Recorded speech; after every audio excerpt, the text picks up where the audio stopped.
So my name is Emily Keller. I'm the Political Science and Public Affairs Librarian here at the University of Washington Libraries. I work with folks across a number of social sciences, a lot of folks in the Jackson School, and anybody else who tracks me down and wants to talk about what they're working on.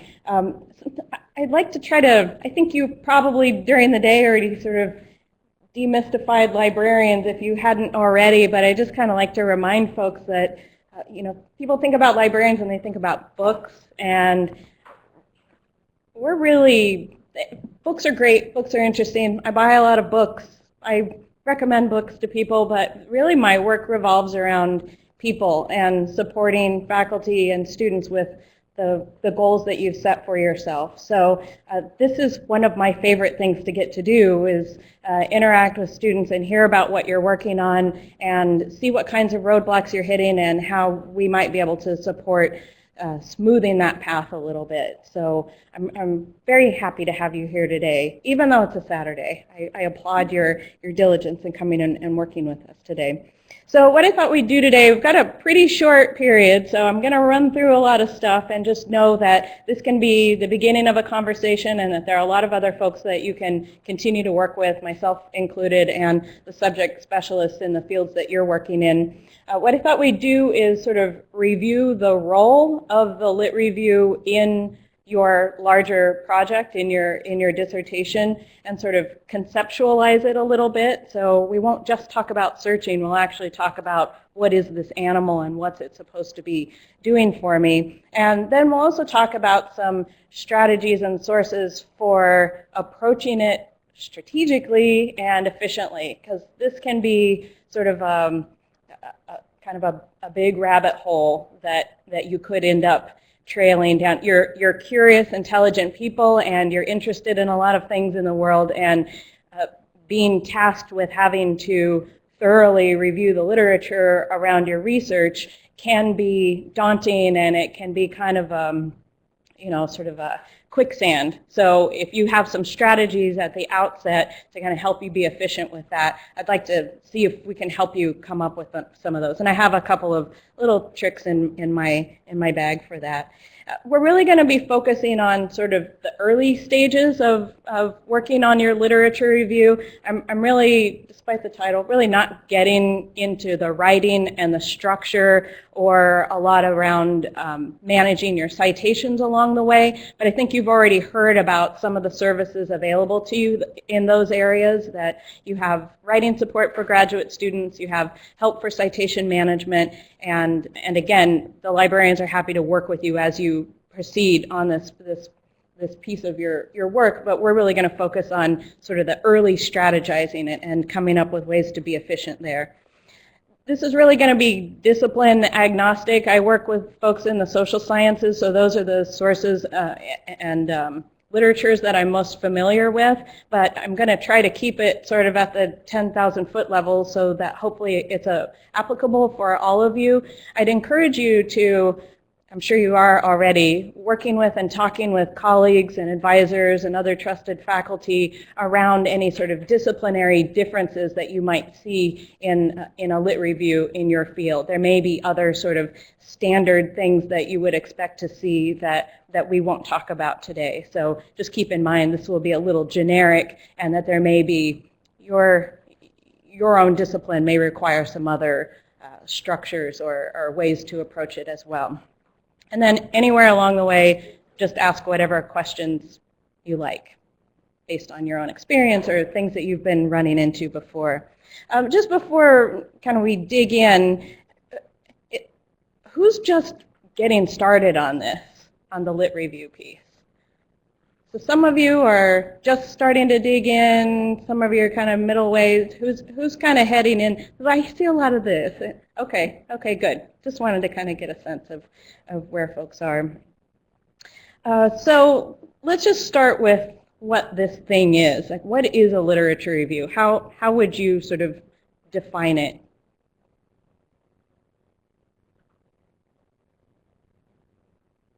It can be completely half-baked, just keywords, anything.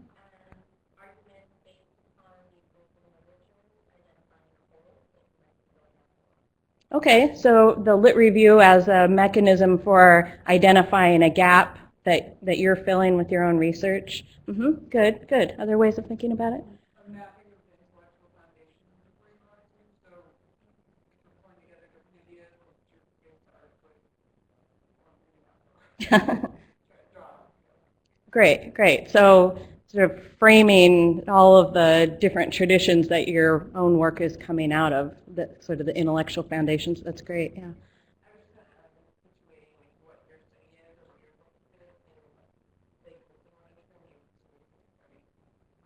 Right, exactly. Very good. This is all fully baked here. That's a very good synopsis of what this thing is. I mean, your research in the academy is built upon research that came before, and now you are situating yourself in that ongoing discussion. And as you were mentioning, sort of bringing in the different traditions that you might be looking at, which might not be organically and naturally sort of stuck together because you are bringing those sort of questions and streams of thought together, especially those of you who are doing work that's interdisciplinary, which is increasingly the case, that you're sort of framing where your study comes in this sort of larger landscape of the literature. So really is, I've got a little illustration here. It's kind of like you're giving your point on a map. Here I am, and here's the landscape of research around me. And you're describing that for your reader, and along the way also describing what the significance of your own research is and where you're providing a new insight or a new thread to that discussion. It also has some pretty practical, it serves some practical needs as well. It really helps the reader. You're going to be spelling out what the significance of your study is, so you're helping your reader discern that for your project. It also demonstrates for your committee that you are fully conversant in the key texts, themes, authors, debates surrounding your research. So that's a very important part of the role of your lit review. And it also helps define the focus of your study. So it can be your friend in terms of helping to sort of keep you on track and sort of defining a clear boundary around what you're working on. So it's not a summary, it's a synthesis of that landscape, describing that landscape around your own work. So, as I mentioned, that's a big task. That's a lot you're being asked to do. How can you do that strategically? You don't want to get overwhelmed. You want to remain focused and efficient. You probably have a couple of other things going on in your life, and this piece needs to not subsume all of those other things if possible. So let's look at a couple of strategies for approaching this efficiently. First of all, I would suggest just conceptually to map out your research, to actually physically or virtually paint a picture of kind of the conceptual bubbles that you're working with.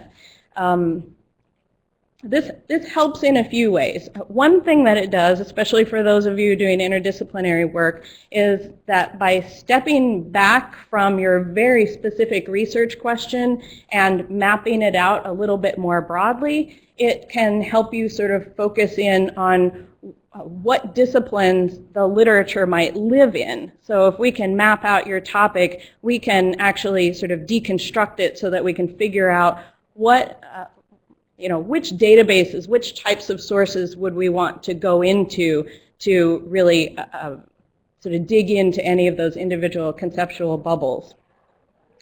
It also helps you sort of establish the relationship between the different areas that you're looking at. So let's say that you actually just did this on a whiteboard or on a big piece of butcher paper, that you pulled apart your topic and sort of conceptually mapped it out either with circles or color-coded Post-it notes, or maybe there's a couple of online tools that are available for you to map things out. One thing that does for you is it can have a calming effect.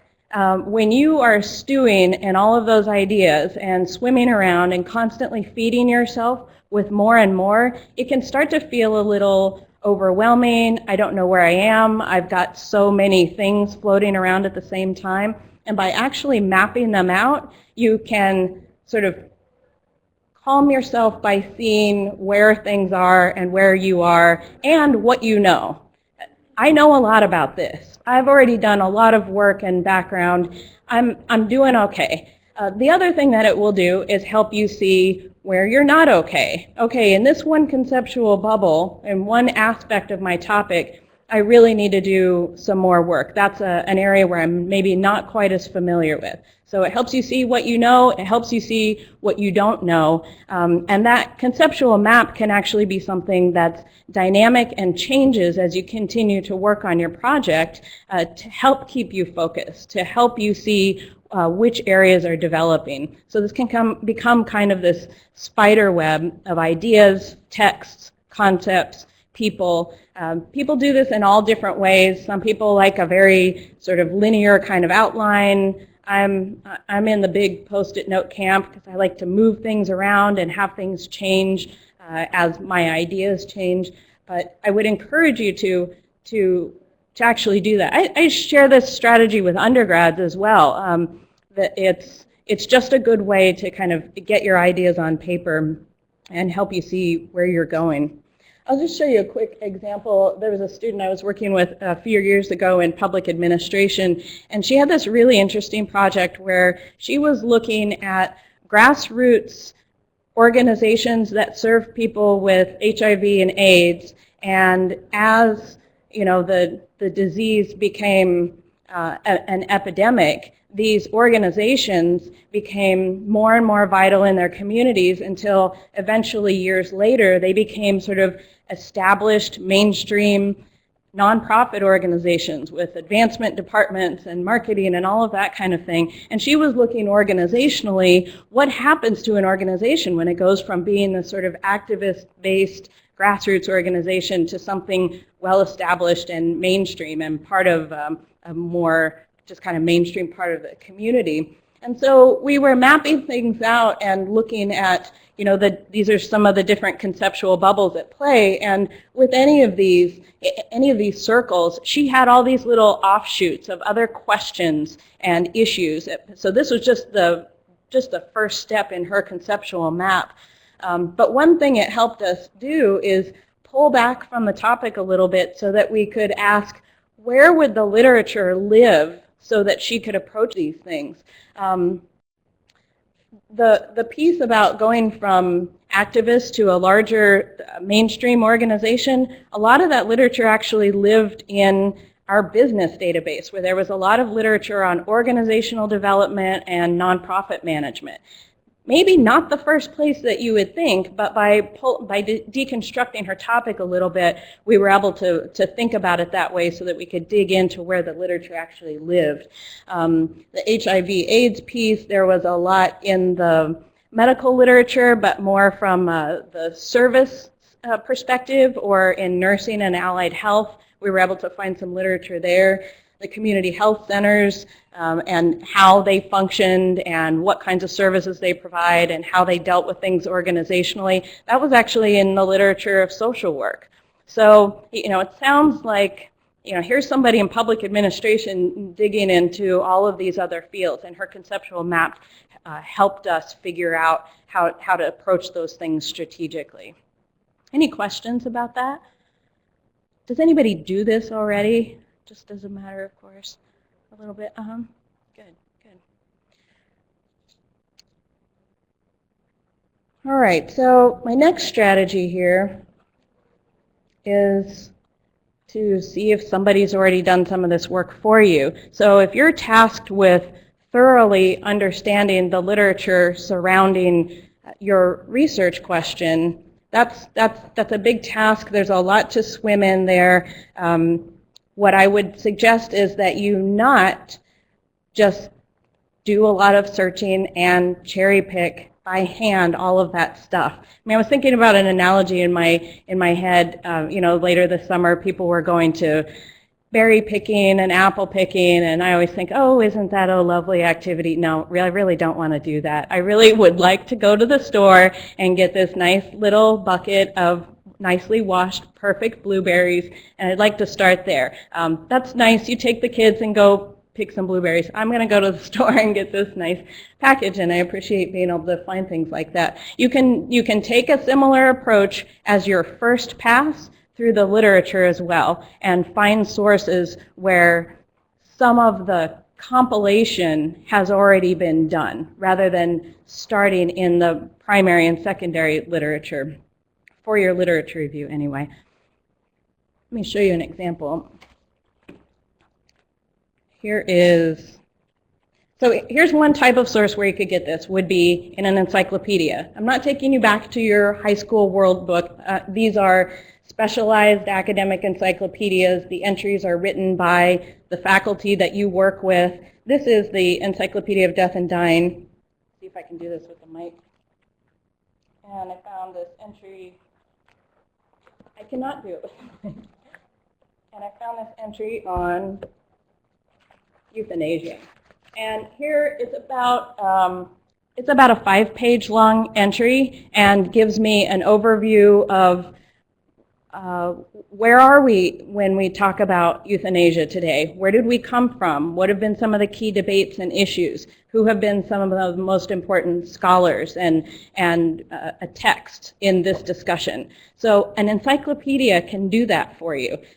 You could try Wikipedia. I would suggest using some of our online tools, and I'll show you where you can find them, so that you can find more of the authoritative academic types of sources.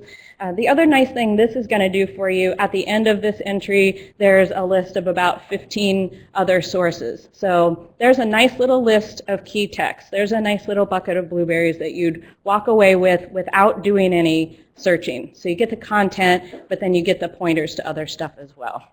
Again, I have to sell this stuff to undergrads, but I think it has a really great utility for graduate students as well for this kind of task.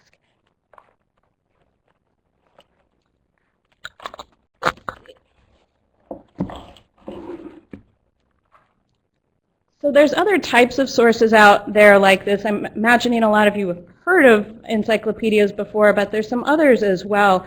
One of them that I would suggest is things like handbooks. This is, let's see, the Oxford Handbook of Bioethics.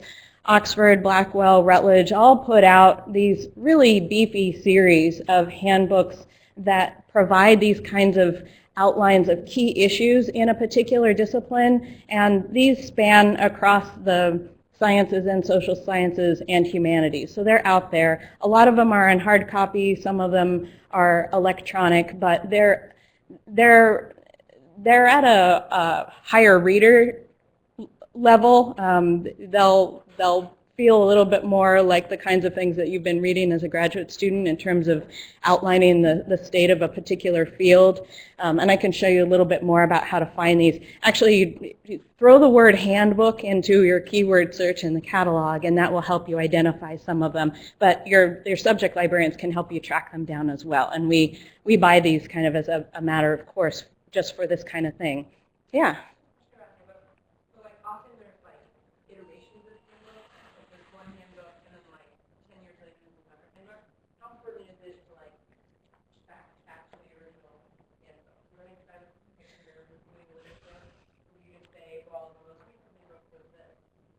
That's a good question. You know, that might be discipline specific. What's your field? I think if there's something where it was important that you were going back and looking into the history of the development of an issue, then that might be useful. I mean, a handbook from 20 years ago on something that on a topic that has changed a lot would kind of give you a view of what that synopsis was looking like 20 years ago. So it's kind of that's sort of a meta exercise where you're then, you're then kind of reading it in the text from that sort of time perspective. So it could make things a little bit messier for you. I think that'd be something to sit down and chat with somebody about, chat with your librarian or me, just because that sounds interesting, whatever. In the sciences, I'm not sure I can speak well to what that would mean in the sciences. I guess I'd just kind of go back to my generality about asking yourself what the historical significance might be in what you're looking at. Another type of source that I really like are these annual reviews. Has anybody ever used these before?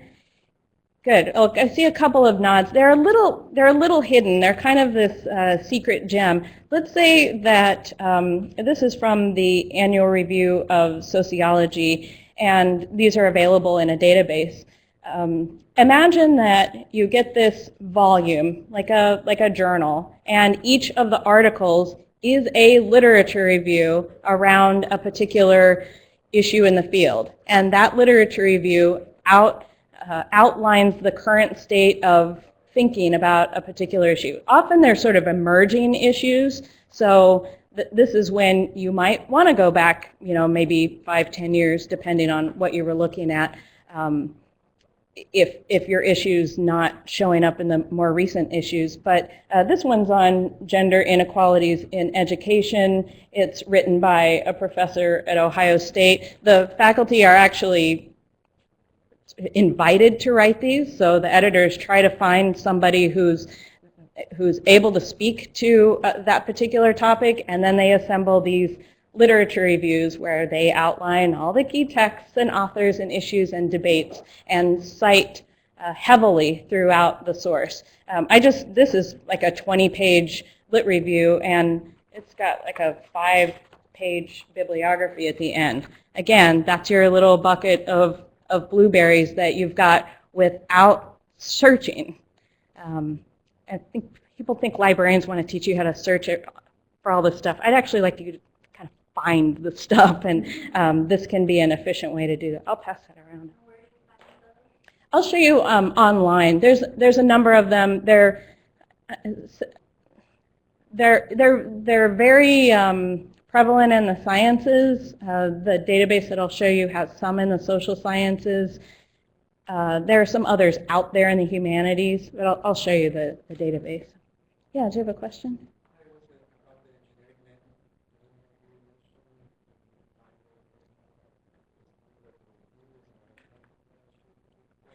Can you say that second part again? An annual review. Yeah. And again, I'll show you a database where there are dozens of them in one place, but your own librarian may be aware of others. Like in English, there are a couple of others out there that are not included here, but that you would want to. It's like the year's research in literature or American studies. So they're pretty fantastic. It's a little tricky sometimes. It's kind of a crapshoot. Is there some aspect of my topic where a literature review has actually been written in annual reviews? So sometimes yes, sometimes no. Again, being able to map out your topic and step back from it a little bit so that you can look at it in different ways and just really try to dig in there and see if you can find something that would be useful. That's also something we can help you with one-on-one.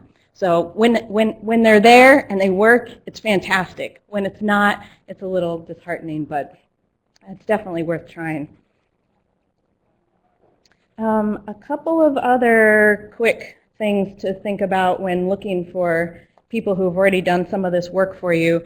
Other dissertation writers. So we have a database for finding dissertations, and it's chock full of full text of dissertations going way back. All of those poor people had to write their own lit reviews, and those are now available to you as well. So that can have an added benefit in terms of giving you a model of what a dissertation in your field might look like as well. So I'll show you where you can find dissertations, and you can kind of have that dual benefit.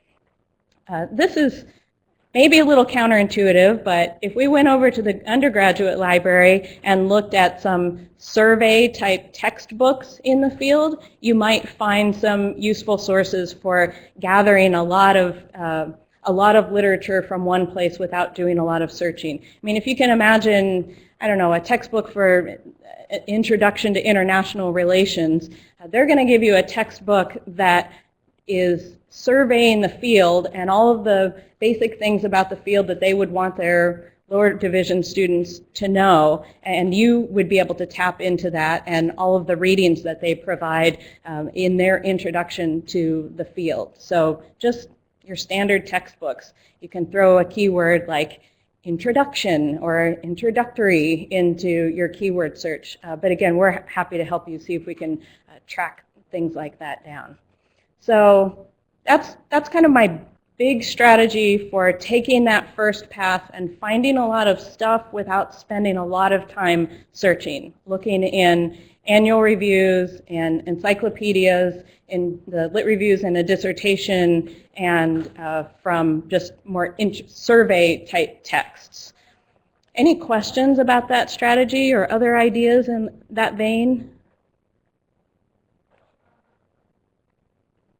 Okay, good. I may be presenting sort of a picture of this as a very straightforward linear process that's all going to go about in a very organized and efficient fashion. You are in control of it, and it will circle out of bounds as well. So just keep your eye on that concept map and keep going back to it as a way to keep yourself focused so that you're if you've clearly defined the domain around your work, then you know when you're getting outside of that and maybe losing a little bit of focus. So let's take a look at the research guide that I put together for you. It has pointers to all of these different types of sources so that you don't have to go around and track them down on your own.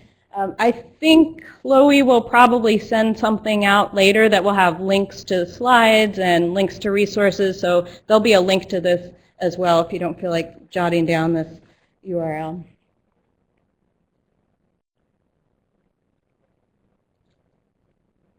So you've got my contact information. If you want to chat about this. Can you all see that, kind of? Okay.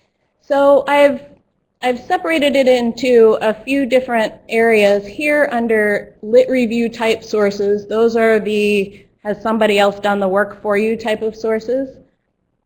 So here the very first one, Gale Virtual Reference.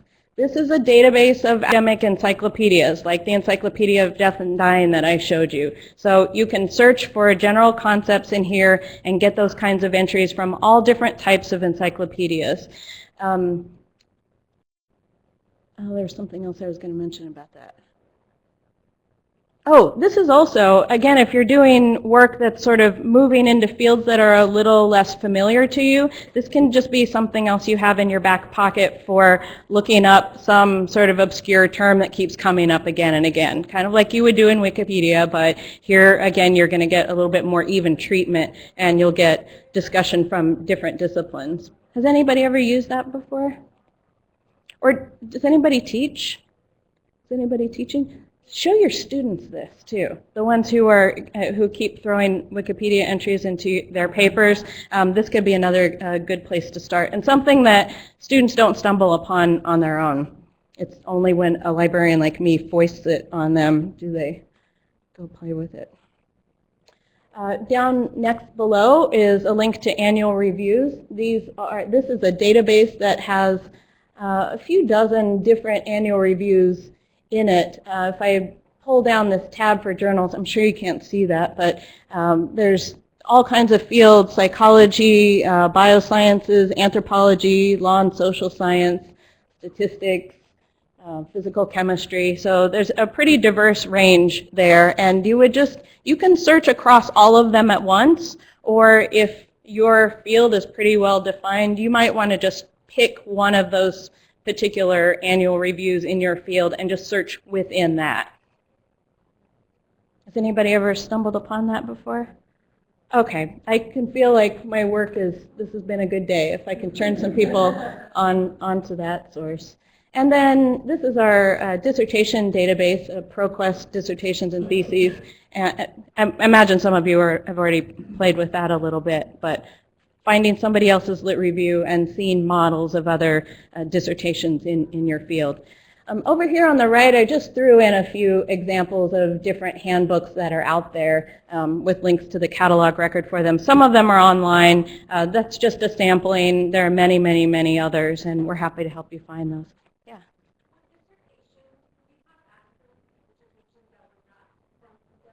Yes.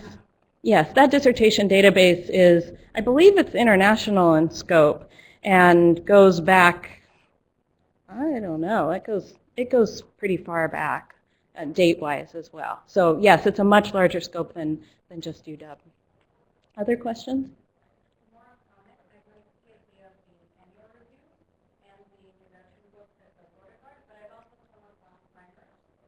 Yeah.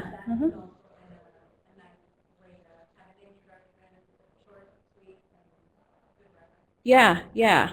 101 primer, introduction to, there's an Oxford series called Very Short Introductions, and they are small, they fit in your purse, and this is on a very short introduction to geopolitics, and written by somebody that they really tracked down as an expert in that field, full of citations, nice bibliographies in those.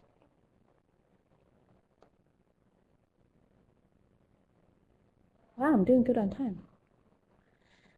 So those are the first pass, somebody's done the work for you. Then in this tab for discipline-specific tools, I've just provided a small sampling of discipline-specific databases. So after you've made that first pass, you've gotten a lot of lists of work from other people who have done some of this reviewing already on your behalf. Then you may start to identify some remaining gaps in your map that you need to dig into and do some of your own on-the-ground searching for. And what I would suggest is that you start with, I mean, depending on what you're doing, but one thing you could do is start with some of our discipline-specific databases. The magic search box on the home screen will bring up a number of journal articles from a number of different databases, but it doesn't search all of the databases that we subscribe to.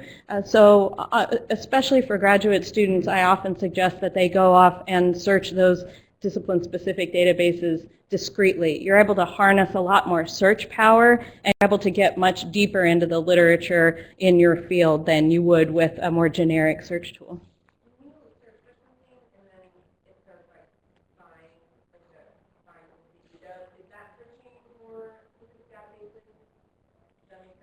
Are you thinking of the little purple button that says check for full text, that kind of thing?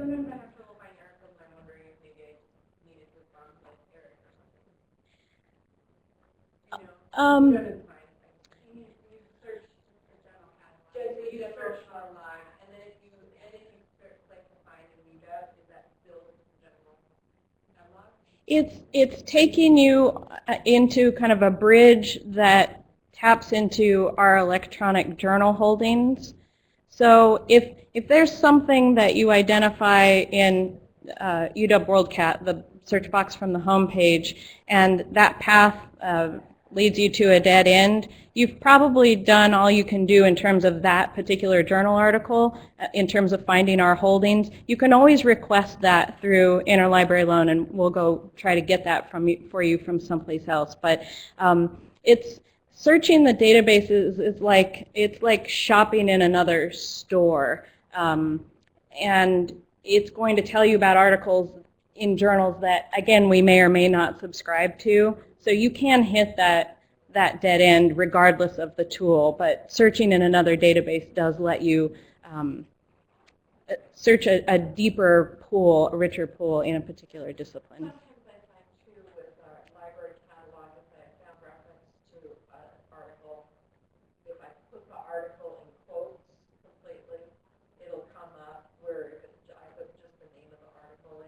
It may not show up on the first couple pages of the search. However, whatever, search logarithms or whatever, it doesn't show up. So sometimes putting it in quotes or truncating it in quotes will bring it up where it won't come up otherwise. And you know the sample text, there's usually an option for ILF. Yeah, yeah. And if you ever hit those roadblocks, just pop into our chat service. That's 24/7, and there's somebody there available to help you sort of get through that. We don't want you to be spinning your wheels and spending all your time like trying to fix this particular thing. We really like to help facilitate your getting what you've already identified. So be sure to check with us on that stuff. So here are just a few different databases: education, business, political science, nursing, environmental science.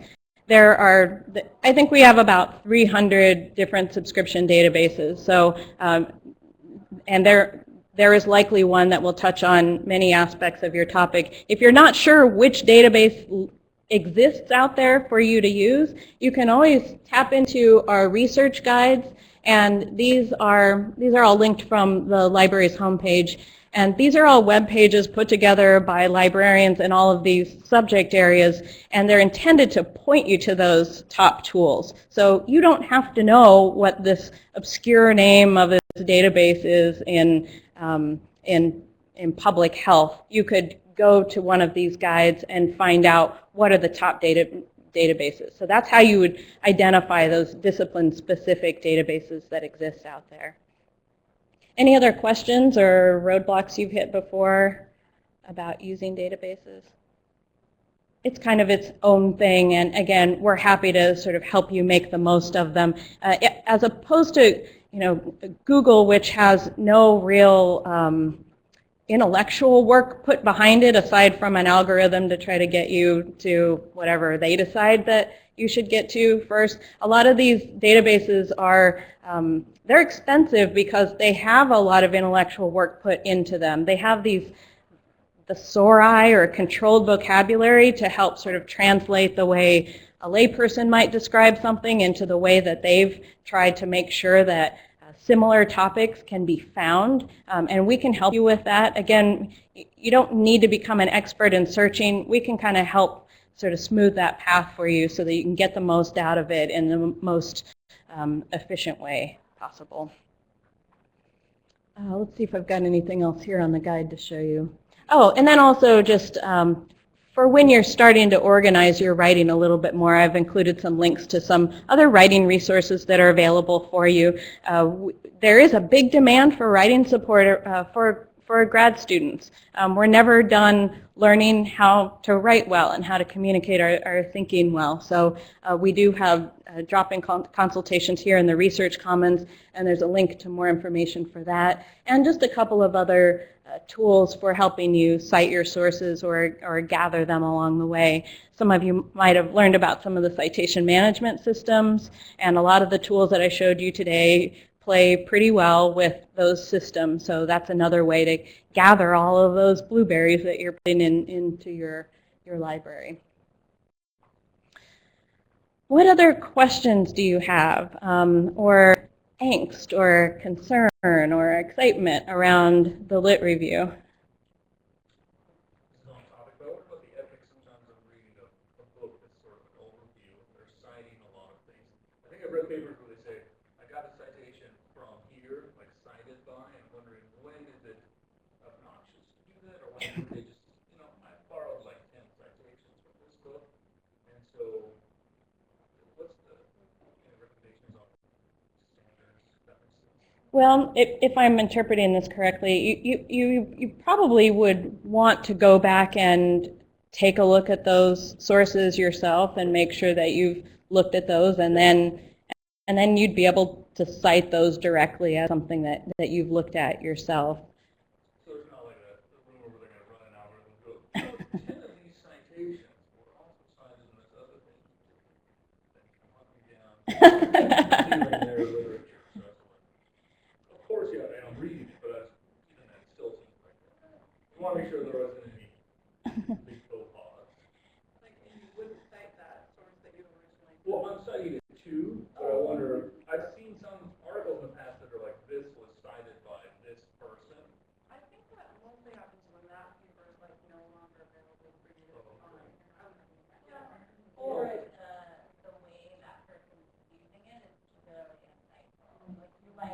Mhm.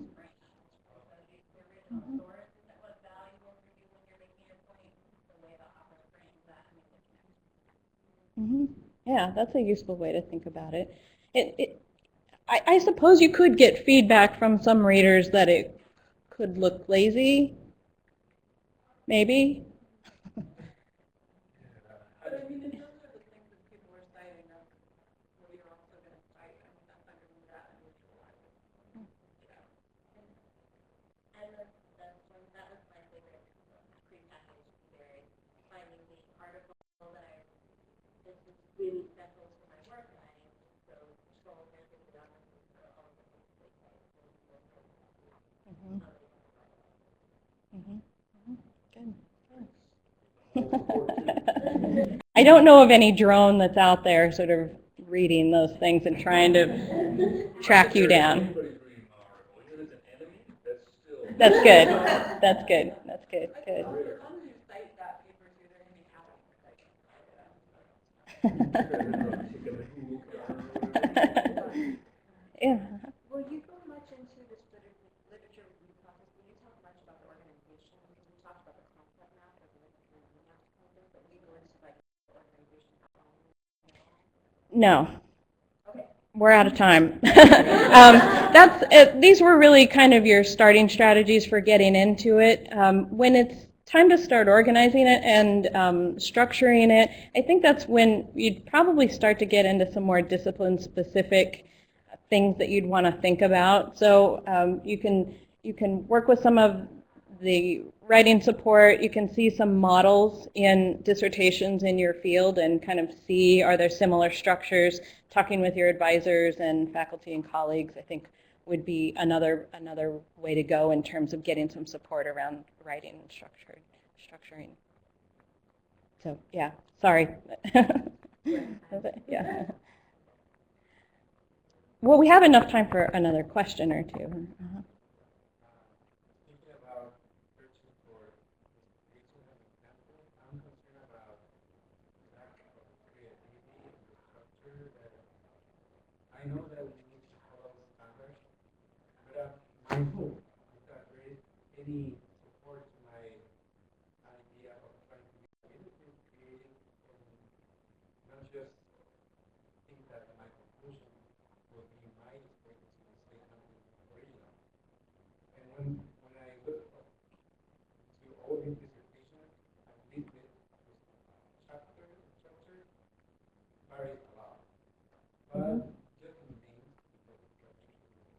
So my question is there any guidance that I can go to and learn more about creativity or not in dissertations? Can you recommend something to me about that? What's your field?